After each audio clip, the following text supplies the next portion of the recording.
Hi everyone on YouTube. So today I'm doing my last batch of maple syrup, and it is April 9th. The weather has to be freezing at night and warm and sunny during the day, but you've got to have that freezing temperature at night to have the sap flowing. So we're,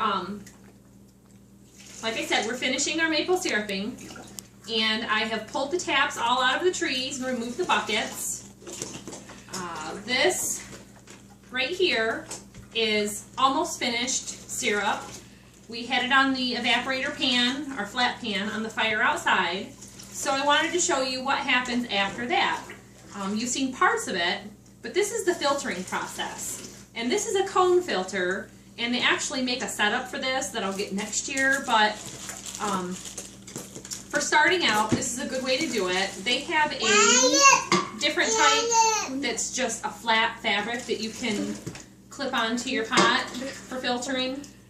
And they have a hobby filter also that's kind of like a deep fryer filter that holds your felt filter. Now I've got a synthetic filter and then the felt filter, and I'm using two of the cone synthetic filters inside of the felt filter. And it's recommended that you do this with your sap and your syrup.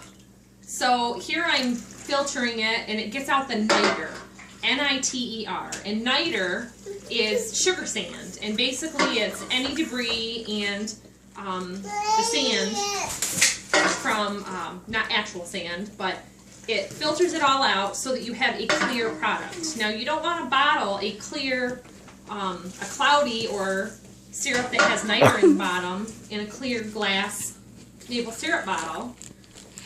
So you want to filter it as best possible. Also, if you don't filter it, all that nitre sand can start like granulating and wreck the rest of your batch as it's sitting on the shelf. Basically, it can give it a 3-month shelf life instead of a 12-month shelf life.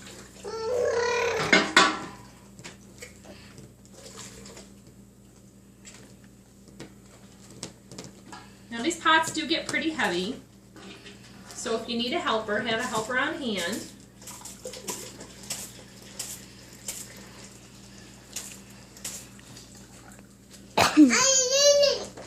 Now part of the reason, come here and show inside of the pan, Jack.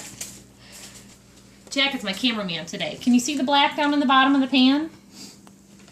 Yes. That is debris from the tree and what becomes your nitre.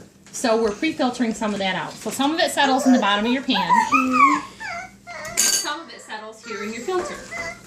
So because this is not finished syrup, it's running through pretty quickly. Part of the reason for doing this also is you want your filters wet, but you don't really want them wet with water because you're going to end up bottling that. So if this was my syrup and this was wet with water, you'd be wrecking your syrup. So you can see how this can be heavy if it's still full of syrup. It's running through. This is actually pretty quickly for being the sap. So this is how you filter your sap for one more time, and then you'll filter it like this when it's all cooked into syrup. Thanks for watching, everybody.